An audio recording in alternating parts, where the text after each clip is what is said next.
Good morning. My name is Martin Kimani. I'm the permanent representative of Kenya, and it gives Kenya and Norway great pleasure to address you today as co-chairs of the Security Council Informal Expert Group on Climate and Security in preparation for a timely meeting of the Security Council on Climate and Security in Africa under the presidency of Gabon. We're close to the 27th UN Climate Change Conference of Parties this November in Egypt.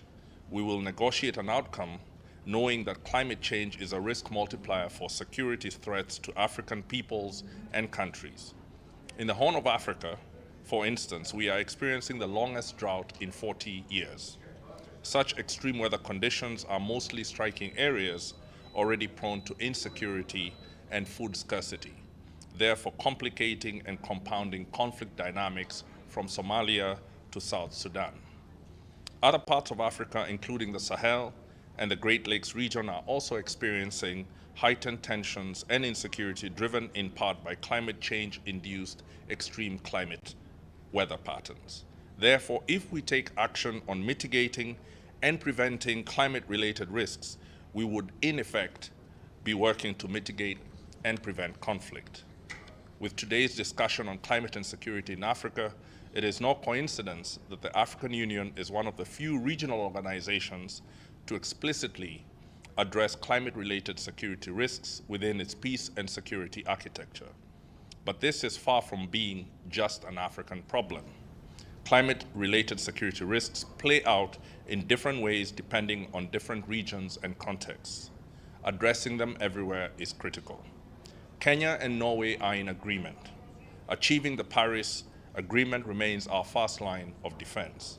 With many countries already feeling the effects, we must find and adequately fund adaptation and resilience strategies and ensure that they are implemented in a manner that does not impede any country's ability to develop. We need to significantly step up our support and honor our commitments. This will be a key ask at COP27.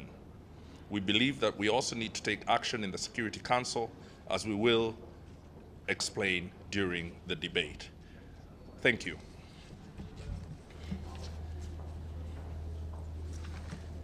And thank you so much, Ambassador. Climate change affects all of us, and it affects our security.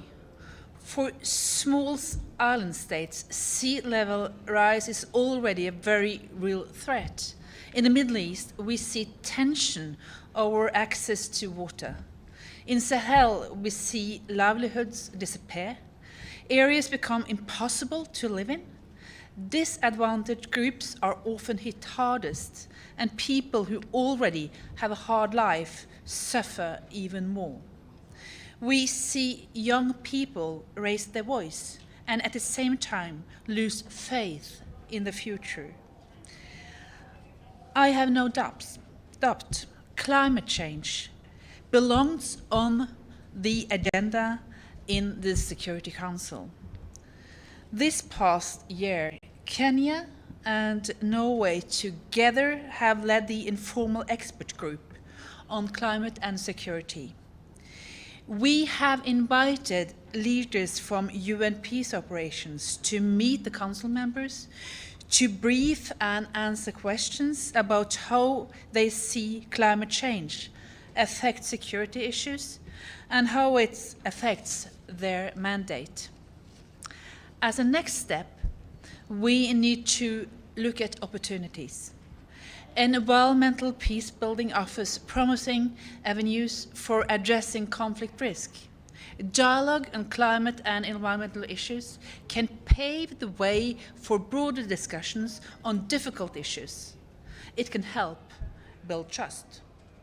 Gabon's initiative to put climate and security in Africa on the Security Council's agenda today, ahead of the COP27 climate summit, is a call to mobilize efforts to address this challenge and to build partnerships.